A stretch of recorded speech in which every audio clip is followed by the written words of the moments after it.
Ma famille m'a exclu des mariages de mes 2 frères et sœurs, pendant des années. Alors, quand je me suis marié, je leur ai rendu la monnaie de leurs pièces, et ils ont débarqué. En essayant de forcer ma porte. Voici l'histoire d'un homme qui a passé toute sa vie à n'être qu'un personnage de second plan. Pour sa propre famille. Jamais invité au mariage. Sujet de discussion au dîner de fête, comme s'il n'était pas dans la pièce. Moqué publiquement lors d'une pendaison de crémaillère, alors qu'il avait fait 1 heure de route. Avec un cadeau à la main, pour y assister. Il n'a jamais explosé, il n'a jamais fait de scène, il a simplement noté chaque petit détail. Année après année, jusqu'au jour de son propre mariage. Où il a décidé de n'inviter aucun d'entre eux. Et ce qu'ils ont fait ensuite, la crise de nerfs sur Facebook, les messages vocaux. Le fait de se présenter chez lui en essayant d'entrer de force, c'est la raison pour laquelle vous devez écouter ceci. Voici l'histoire d'Aaron. Ma famille m'a exclu des mariages de mes 2 frères et sœurs, pendant des années. Alors, quand je me suis marié, je leur ai rendu la monnaie de leurs pièces, et ils ont débarqué. En essayant de forcer ma porte. Les gens agissent toujours comme si couper les ponts avec sa famille était un événement massif. Et dramatique, une dispute hurlante à Thanksgiving, des assiettes qui volent. Quelqu'un qui pleure dans l'allée, sous le regard des voisins derrière leurs fenêtres. Pour moi, ce n'était pas comme ça. C'était plus silencieux, plutôt comme une lente accumulation. Une façon de me dire de 100 petites manières différentes, pendant plus de 30 ans. Que je ne faisais pas vraiment partie du groupe, jusqu'au jour où le calcul n'a plus fonctionné. Et je suis parti. Je m'appelle Aaron. J'ai 31 ans. Je suis marié depuis un peu plus d'1 an à la meilleure personne que j'ai jamais rencontrée. J'ai 0 contact avec ma famille biologique, mes parents, mon frère Mike, ma sœur Jenna. 0. Pas à cause d'un seul grand moment, mais à cause d'environ 2 décennies de petits instants. Auxquels personne ne semblait accorder d'importance. En grandissant, j'étais l'intrus. Pas de manière rebelle, je n'étais pas un fauteur de troubles, j'étais simplement, sincèrement, différent de tous les autres dans ma maison. Mike pratiquait tous les sports possibles, il avait plus d'amis qu'il ne pouvait en compter. Et il pouvait entrer dans n'importe quelle pièce et comprendre immédiatement comment s'y intégrer. Jenna était pareille, vive, socialement fluide, populaire d'une manière naturelle. Qui semblait ne demander aucun effort. Mes parents les comprenaient. Ils m'aimaient comme on aime quelque chose qu'on n'arrive pas tout à fait à cerner. C'est-à-dire de loin, sans beaucoup d'attention soutenue. J'étais le gamin qui lisait tout ce qui lui tombait sous la main. Qui avait appris les échecs tout seul dans un livre de bibliothèque en CM1. Qui avait des opinions sur la Rome antique au dîner. Et qui ne comprenait vraiment pas pourquoi personne d'autre ne voulait en parler. Mon père me regardait parfois comme si j'étais un appareil dont il ne trouvait pas le manuel. Ma mère était plus chaleureuse. Mais toujours plus à l'aise quand la conversation revenait sur les statistiques de Mike. Ou les drames sociaux de Jenna. Je n'étais pas hostile, honnêtement. Je me suis juste habitué à prendre moins de place. Il y a eu un samedi, quand j'avais environ 9 ans. J'avais gagné un tournoi d'échecs régional, première place. Petit trophée en plastique et tout le reste. Je suis rentré à la maison en attendant quelque chose. Je ne sais même pas quoi, juste un petit quelque chose. Mon père a levé les yeux de la télé, a dit « c'est bien » et s'est remis devant le match. Maman était au téléphone. Mike était à l'entraînement. J'ai posé le trophée sur mon bureau, et c'est tout. Je l'ai encore quelque part dans un carton. Je ne sais pas pourquoi je ne l'ai jamais jeté. L'exclusion a commencé doucement. Des fêtes d'anniversaire où mon invitation s'était apparemment perdue. Des sorties en famille où quelqu'un oubliait de me prévenir jusqu'à ce que la voiture soit déjà chargée. Et prête à partir. Je me suis dit que c'était des accidents, pendant longtemps. J'étais doué pour me raconter des histoires. Mais ensuite, il y a eu les mariages. Celui de Jenna d'abord. J'avais 22 ans. Elle m'a fait asseoir, un mois avant, avec cette énergie très délibérée. Soigneusement répéter le genre de moment qui signifie qu'elle avait réfléchi à ce qu'elle allait dire. Et qu'elle le livrait comme une déclaration officielle.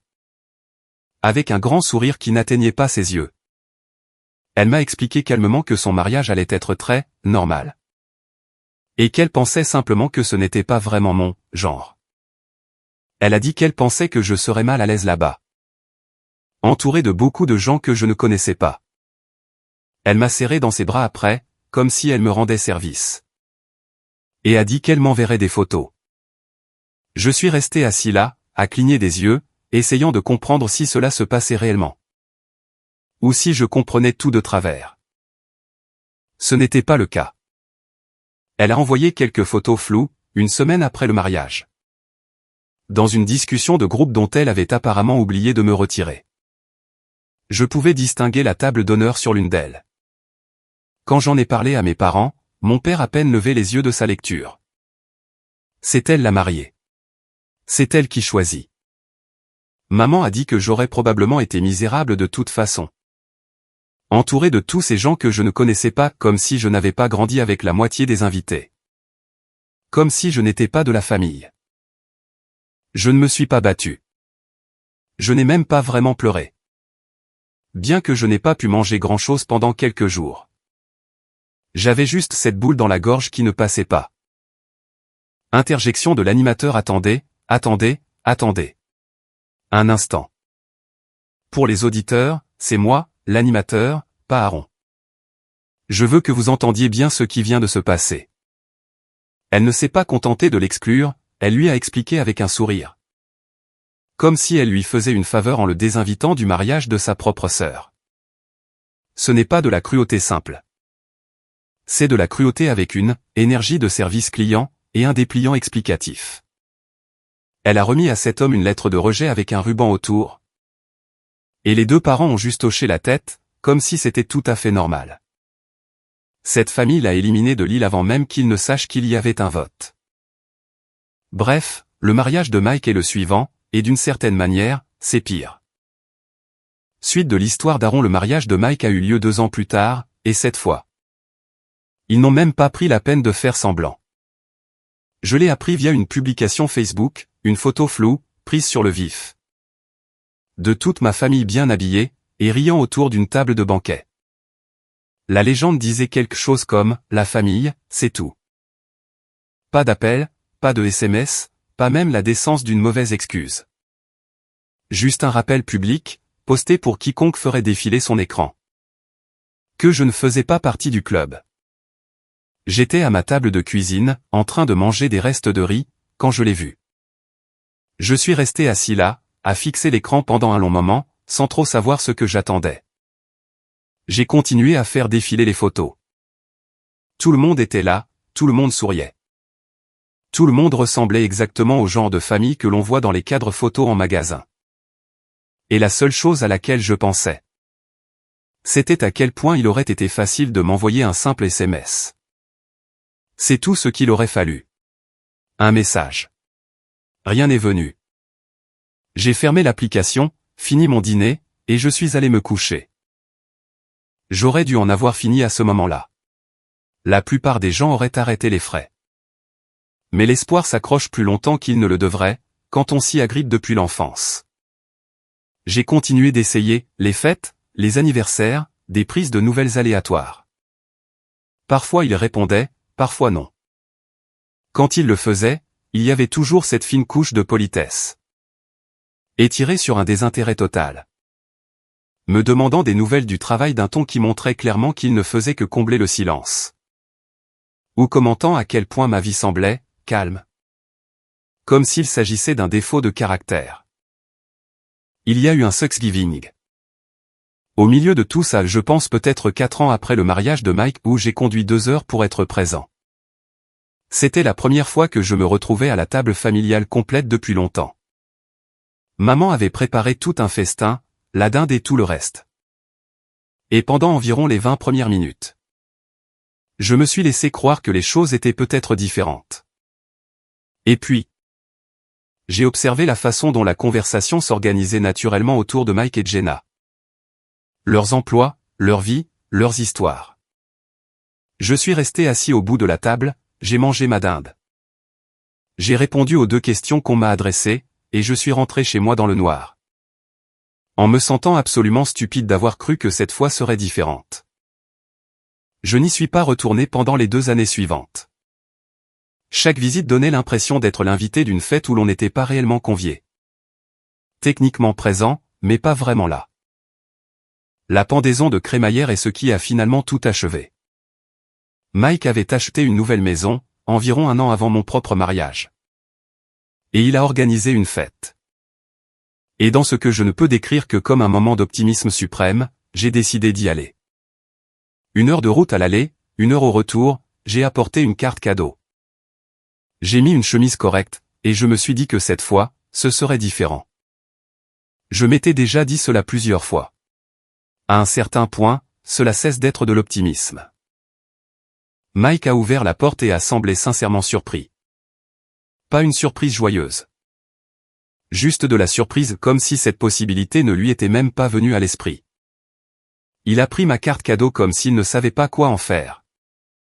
A marmonné quelque chose sur le fait que maman avait mentionné que je ne viendrais probablement pas. Et m'a fait signe d'entrer. La maison était pleine, des voisins, des cousins, des gens du quartier où j'avais grandi. De la musique, de la nourriture. Des rires faciles partout, le genre d'atmosphère qui vient naturellement aux gens qui sont à leur place. J'ai essayé de m'insérer dans quelques conversations, j'ai reçu des sourires polis. Puis les gens se sont détournés vers ceux pour qui ils étaient réellement là. J'ai fini par me retrouver près du fond du jardin à un moment donné, debout, tout seul avec un soda. En regardant un groupe de personnes que j'avais connues toute ma vie s'amuser. Dans un moment qui ne m'incluait pas. Et puis Jenna. Qui tenait la cour toute la soirée et qui surfait clairement sur l'énergie de la pièce bruyante. Un peu trop animée. La version d'elle-même qu'elle devenait quand elle voulait que tout le monde la regarde a lancé à travers le jardin. Assez fort pour couper court à toute conversation, eh bien, au moins. Aaron n'a rien gâché aujourd'hui. Ce doit être un nouveau record. La table a ri. Pas un petit rire poli. Un vrai rire. Je me suis figé. Ma main s'est serrée sur mon gobelet en plastique. Je suis resté là, attendant quelque chose. N'importe quel signal de n'importe qui montrant que ce n'était pas correct, un regard. Un silence gêné, n'importe quoi. Rien n'est venu. Le rire s'est dissipé, la conversation a repris, et tout le monde est retourné à ses occupations. Comme si je n'étais pas là, juste devant eux. Je suis parti environ 10 minutes plus tard. Je ne l'ai pas annoncé. Je n'ai pas dit au revoir. Je me suis juste éclipsé par le portail latéral pendant qu'ils étaient occupés. J'ai conduit jusqu'à chez moi sans radio. Et quand je suis rentré, je me suis assis à ma table de cuisine pendant quelques minutes. J'y ai réfléchi, et j'ai supprimé la discussion de groupe familial de mon téléphone. Pas de message, pas d'explication, juste disparu. C'était tout. C'était la fin. Interjection de l'animateur attendait. Pour les auditeurs, c'est l'animateur, pas Aaron. Donc, elle a fait une blague publique à ses dépens. Lors d'une fête pour laquelle il a conduit 1 heure, avec un cadeau à la main. Elle a eu son rire, lui, il a eu un trajet silencieux pour rentrer. Vous savez ce que c'est? C'est une scène coupée de The Office où les scénaristes se sont dit, trop méchant. On coupe. Sauf que personne n'a coupé. Personne n'a semblé coupable. Les parents n'ont rien dit. Cette famille a la profondeur émotionnelle d'une salle d'attente de préfecture. Mais le meilleur? Il n'a pas fait de scène, il est juste parti. Il a discrètement supprimé la discussion de groupe, et est rentré chez lui. Repose en paix, la discussion de groupe. Suite de l'histoire d'Aaron. Environ 4 mois après la pendaison de crémaillère, j'ai rencontré Lisa. Elle travaillait dans le même immeuble qu'un de mes collègues. Je fais de la coordination de projets à distance maintenant, mais à l'époque. J'y allais 2 fois par semaine. Et un ami commun a organisé un petit dîner de groupe où elle se trouvait. J'avais un livre qui dépassait de la poche de ma veste, comme toujours. Elle l'a remarqué et m'a demandé de quoi il s'agissait, pas par politesse. Mais avec une curiosité sincère, comme si elle voulait vraiment savoir. Je lui ai répondu. Elle a posé une autre question, puis une autre. Pour moi, c'était plié. Nous sommes sortis ensemble pendant environ 8 mois. Elle était chaleureuse d'une manière que je n'avais pas beaucoup connue en grandissant. Pas une chaleur de façade, elle s'intéressait réellement à moi. Aux faits historiques aléatoires que je ne pouvais m'empêcher de citer. Aux mauvais jeux de mots que je faisais de manière compulsive, à ce que je lisais cette semaine-là. Elle ne me donnait pas l'impression de prendre trop de place. Elle me donnait l'impression de prendre exactement la place qu'il fallait. Il y a eu cette soirée, après environ 3 mois, où nous étions chez elle et je me suis mis à parler.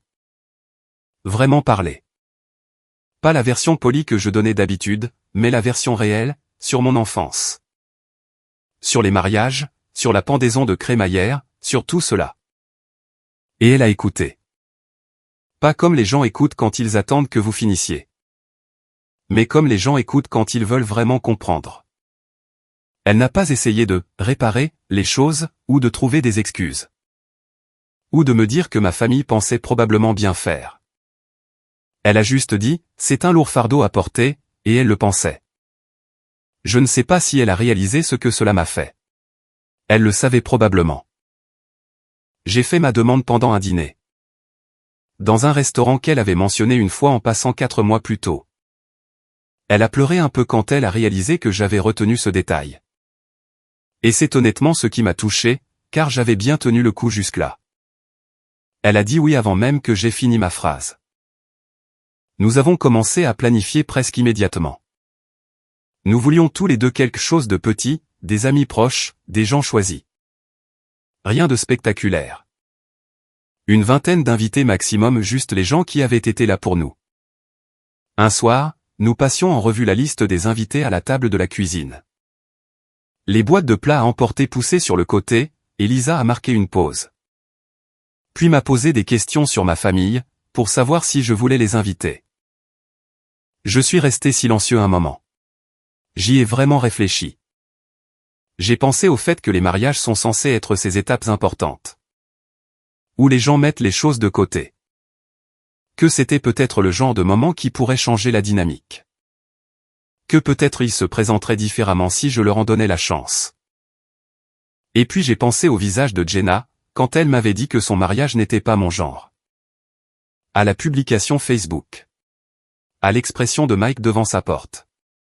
À la pendaison de crémaillère. Plus de 20 ans à être le dindon de la farce ou une réflexion après coup au choix. J'ai dit non. Ma voix était ferme. Pas de justification, pas d'hésitation, juste non.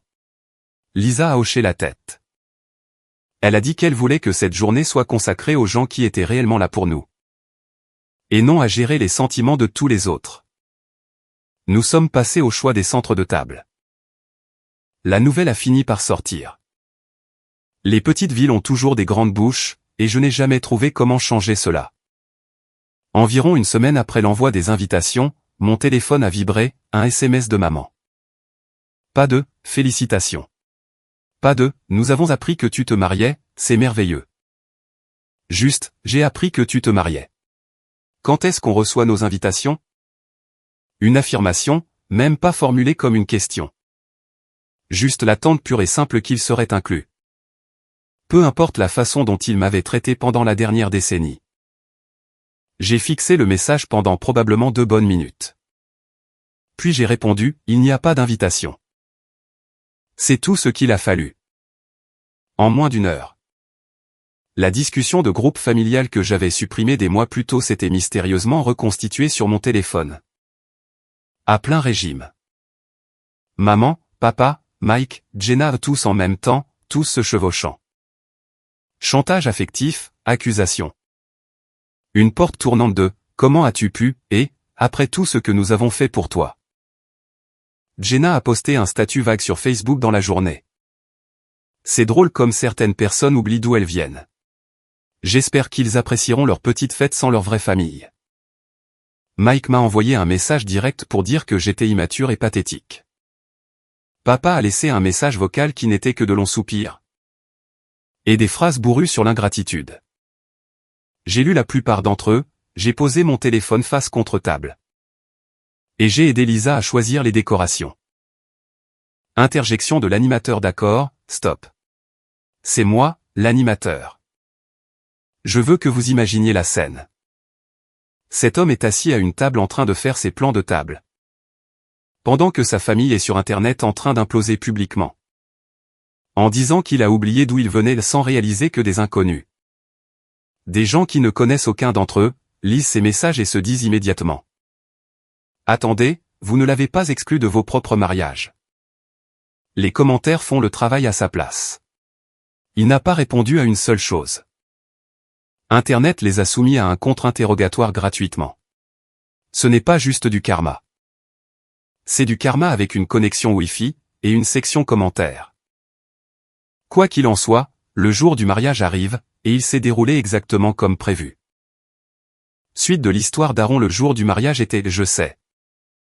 Ça va paraître niais mais c'était sincèrement parfait. Nous avions loué une grange rénovée à l'extérieur de la ville. L'un de ces endroits avec des poutres apparentes, des guirlandes lumineuses. Et un espace de cérémonie en plein air, avec vue sur les champs. 41 personnes étaient là. Chacune d'entre elles avait choisi d'être là, ce qui semble être un détail.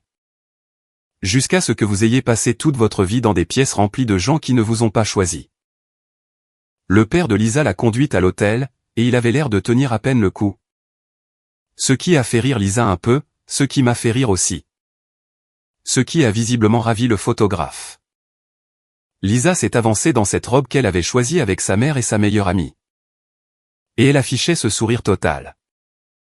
Celui où l'on voit la joie dans ses yeux avant même de la voir sur sa bouche. J'étais déjà en larmes au moment où elle m'a rejoint. Elle a trouvé ça hilarant, elle a chuchoté, tu pleures déjà. Juste avant que nous commencions nos vœux, ce qui a empiré les choses. Ça en valait la peine. Nous avons échangé nos vœux. Nous avons dansé. Notre pote Greg a porté un toast qui était d'une sincérité embarrassante. Et qui a fait pleurer au moins 6 personnes. Je ne vais pas prétendre que je n'en faisais pas partie. Le gâteau était légèrement de travers. Car le pâtissier que nous avions réservé avait eu une urgence familiale de dernière minute. Et son cousin l'avait remplacé. La playlist a sauté 2 fois. Un des enfants des voisins, venu comme invité surprise, a définitivement renversé quelque chose sur la piste de danse. C'était complètement, entièrement parfait. Vers le milieu de la réception, je me suis éclipsé de la piste de danse pendant quelques minutes. Et je suis resté au bord du champ à tout observer mes proches qui riaient, dansaient. Parlaient fort, présents non pas parce qu'ils le devaient, mais parce qu'ils le voulaient. J'ai pensé à toute l'énergie que j'avais dépensée au fil des ans. À essayer de gagner une place à une table où j'étais pourtant né. Et j'ai pensé au fait qu'aucune de ces personnes, dans ce champ, ne m'avait jamais donné l'impression que je devais mériter quoi que ce soit. La vraie surprise est arrivée juste après la cérémonie. Mon ancien voisin, Monsieur Alverson, 75 ans, sec. Le genre d'homme qui semble toujours avoir 3 coups d'avance sur tout ce qui se passe. Et qui en est ravi, m'a pris à part. Il avait ce sourire, comme s'il cachait un secret toute la soirée. Il m'a dit, Aaron, tu vas vouloir voir ça, et il a sorti son téléphone. Il m'a montré ce qui se passait sur Facebook en temps réel. Une série de publications, Jenna, puis Mike, puis maman. Statut après statut sur mon égoïsme, sur le fait que la famille signifie le pardon. Que le sang reste le sang, que j'avais choisi une fête plutôt que mes vrais proches. Posté pendant que je me mariais, pendant que Lisa riait avec ses demoiselles d'honneur. Pendant que nos invités dansaient. Jenna avait écrit, je ne peux pas croire que mon propre frère ferait ça. Après tout ce que notre famille a fait pour lui. Certaines personnes ne comprennent tout simplement pas ce que signifie la famille. Un inconnu avait déjà commenté. Mais vous ne l'avez pas laissé de côté pour votre propre mariage. Pas de réponse de Jenna, juste des mentions, j'aime, défensives de ses amis. Le message de Mike. J'imagine qu'Aaron a oublié qu'il a aidé à grandir. Peut-être qu'il s'en souviendra un jour. Quand il sera tout seul. Même chose, un commentaire de quelqu'un qui connaissait apparemment l'histoire. Tu ne l'as pas invité au tien non plus. On dirait bien que c'est le karma. Celui de maman était une vieille photo de famille floue, datant d'il y a des années. Avec la légende, certaines personnes oublient qui les a aimés en premier. Je suis resté là, à lire tout cela. Alors que M. Alverson se retenait à peine de rire à côté de moi.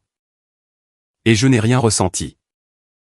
Ni colère, ni tristesse, juste cette compréhension très claire, et tranquille. Que ces gens étaient passés à côté de chaque version de moi qui comptait. Pas seulement le mariage, tout le reste. Lisa est apparue à mes côtés, et a glissé sa main dans la mienne. Je l'ai regardée, j'ai regardé les 41 personnes derrière elle qui étaient là par envie. Et j'ai pensé, ouais, c'est ça. C'est exactement ça. Interjection de l'animateur pause. Pour ceux qui écoutent, c'est l'animateur. Je dois noter quelque chose sur le genre de personne qui débarque avec un plat à gratin. En espérant que ce soit la clé de tout. Il ne répond pas à mes appels? Je ferais mieux de cuisiner une lasagne. Ce n'est pas une offre de paix. C'est un accessoire de négociation d'otages. Pendant ce temps, Aaron est derrière sa fenêtre. À les regarder tous les quatre comme s'ils passaient une audition pour une émission que personne n'a validée. Et voici le clou du spectacle, quand elle a vu que ça ne marchait manifestement pas. Elle a posé le plat sur la rambarde du Porsche. Elle ne l'a donné à personne, elle l'a juste posé, et a croisé les bras. Elle n'avait nulle part où aller avec. Cette image me fait quelque chose. Suite de l'histoire d'Aaron le lendemain matin de notre mariage. Je me suis réveillé avec mon téléphone qui vibrait sur la table de nuit. Appels manqués, messages vocaux, SMS des dizaines. Pendant environ 2 secondes, à moitié endormi. J'ai pensé que peut-être quelqu'un avait quelque chose de sincère à dire. Que peut-être une version de « Je suis désolé » existait quelque part dans cette pile de notifications. Ce n'était pas le cas. Le message vocal de maman était tendu, contrôlé. Dans ce registre spécifique qu'elle utilisait quand elle était furieuse, Aaron. Tu dois me rappeler. Je ne sais pas ce que tu t'imagines faire. Mais tu vas le regretter. Personne ne t'aimera jamais comme nous. Celui de Jenna, félicitations pour ta triste petite fête. J'espère que ça en valait la peine. Celui de Mike n'était qu'une longue expiration suivie de tu reviendras en rampant. Tu le fais toujours. Je me suis assis au bord du lit, et je les ai écoutés l'un après l'autre pendant que Lisa dormait. Et le plus étrange, c'est que rien de tout cela ne m'a atteint. Pas même un peu. Tout cela ressemblait à un bruit venant de très loin. J'ai bloqué chaque numéro, supprimé chaque message, posé le téléphone. Et je suis allé faire du café. Puis, c'était un jeudi. Attendez, je crois que c'était un mercredi. En fait, c'était en milieu de semaine. Peu importe. On a frappé à la porte. Pas un coup régulier, le genre de frappement qui communique, dès la première seconde. Que celui qui est de l'autre côté ne croit pas particulièrement au concept du « non ». Lisa s'est figée dans la cuisine, sa spatule en l'air. J'ai traversé la pièce jusqu'à la porte, et j'ai regardé par le Judas. Ils étaient là tous les quatre. Maman avec un plat à gratin tenu devant elle, comme une sorte d'offrande. Papa juste derrière elle, la mâchoire serrée, les bras croisés. Jenna avec des lunettes de soleil, se protégeant de ce qu'elle s'attendait à voir. Mike sur son téléphone, faisant défiler son écran, prenant à peine la peine de paraître investi. Je n'ai pas ouvert la porte. J'ai entrouvert la fenêtre. La voix de maman est arrivée. Douce et un peu trop forte, cette mise en scène de chaleur qu'elle déployait lorsqu'elle était en réalité furieuse. Bonjour, mon chéri. Nous avons pensé passer juste pour discuter, en famille. J'ai dit calmement, non merci. Nous sommes occupés. Il y a eu une pause. Mon père s'est avancé. Aaron, ça suffit. Nous ne partirons pas tant que tu ne sortiras pas pour nous parler. Lisa est apparue derrière moi, sa main cherchant la mienne. Elle a demandé doucement s'ils allaient simplement finir par partir. Je lui ai dit que non. Le sourire de maman a vacillé. Elle a posé le plat à gratin sur la rambarde du Porsche avec un bruit sec, a croisé les bras. Et a changé de mode.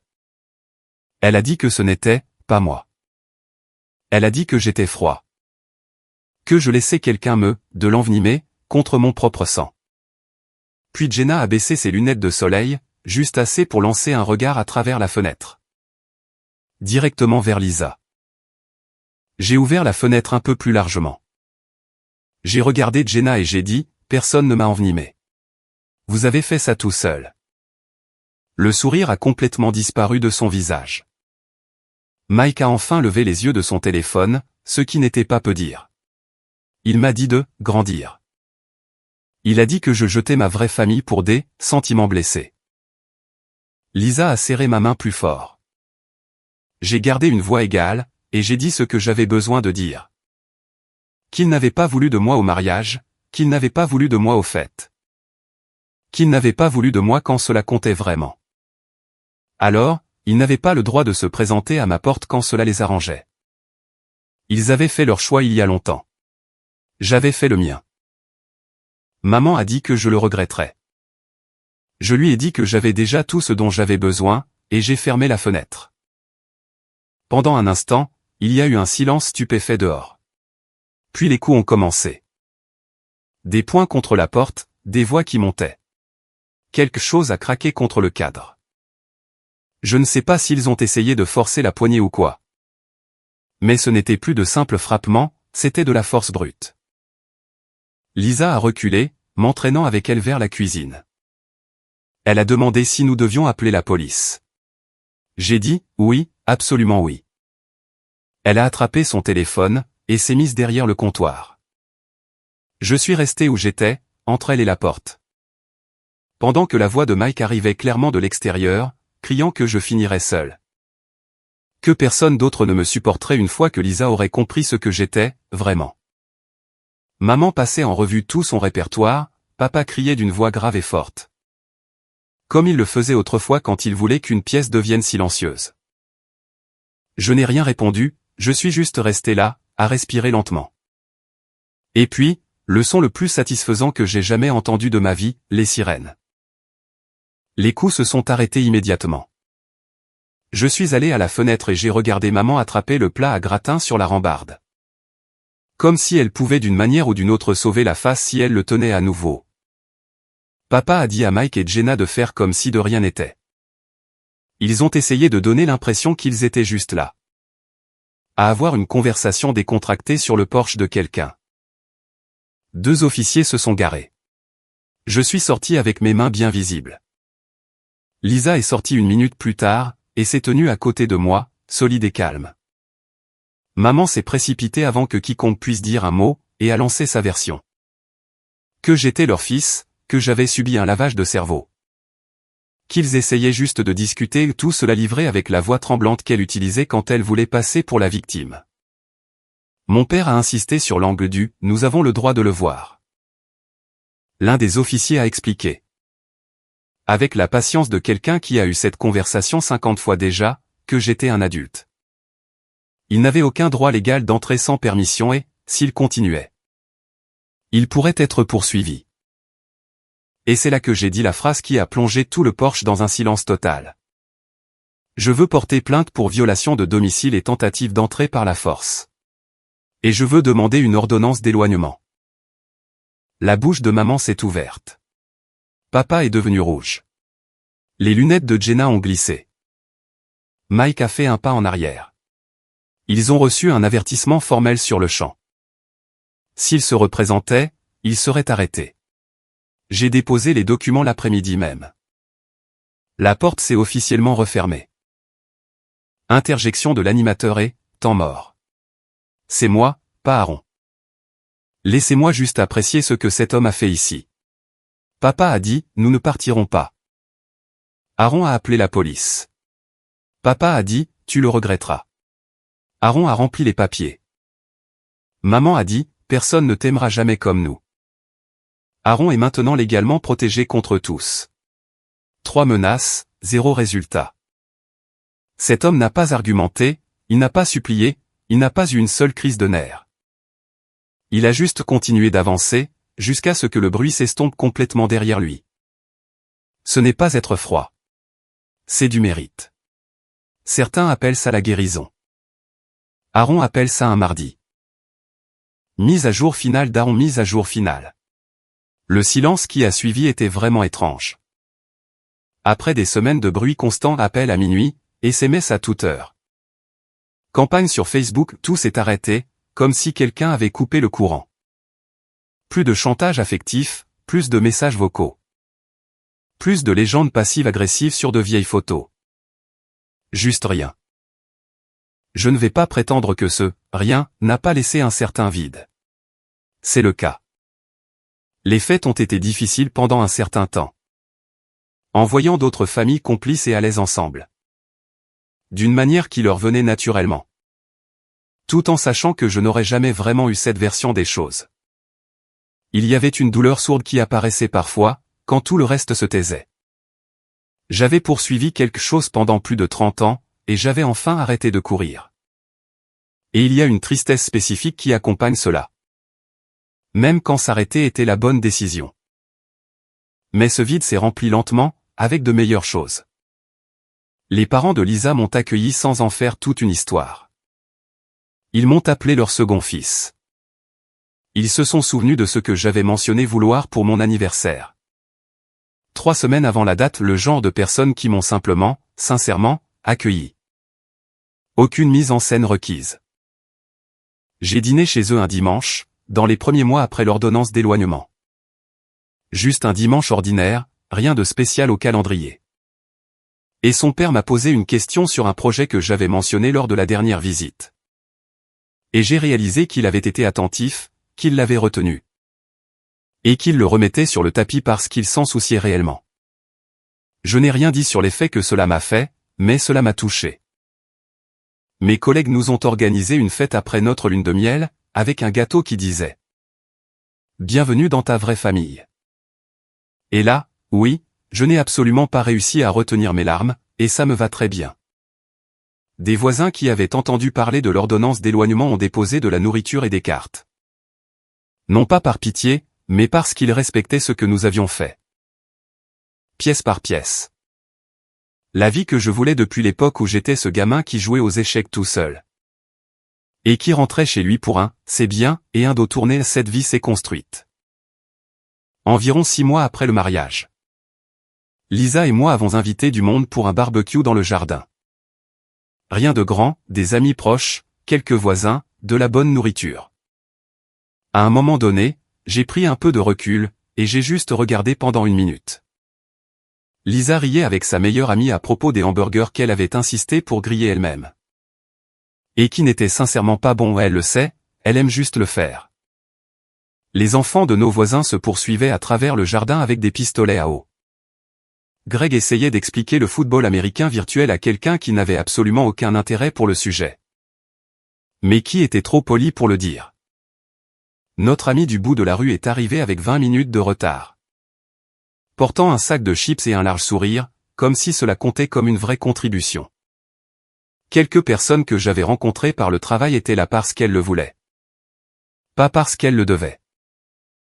Je me tenais là, avec une boisson fraîche à la main. Et j'ai pensé à chaque version de ce que ma famille m'avait dit au fil des ans. Que je le regretterais, que je finirais seul, que personne d'autre ne me supporterait. Que le sang reste le sang, et qu'on ne tourne pas le dos au sang. Ils ont manqué mon mariage. Ils ont manqué chaque beau jour qui a suivi. Ils ont manqué le barbecue, les burgers brûlés, les pistolets à eau. Le discours terrible de Greg sur le foot virtuel. Et toutes les choses ordinaires qui constituent une vie. Tout cela. Parce qu'ils n'ont pas pu se donner la peine de me traiter comme si j'étais à ma place. Alors que cela ne leur aurait absolument rien coûté. Et en restant là, à regarder mes proches. J'ai ressenti quelque chose que je n'avais pas ressenti depuis longtemps. Peut-être jamais, pour être honnête. Libre. Complètement. Enfin. Libre, sans aucun astérisque. Je me demande encore parfois s'ils ont vraiment réalisé ce qu'ils ont perdu si l'un d'entre eux s'est posé assez longtemps pour comprendre tout le poids de ce qu'ils ont abandonné. Probablement pas. Certaines questions n'ont tout simplement pas de réponse claire, et j'ai fait la paix avec cela.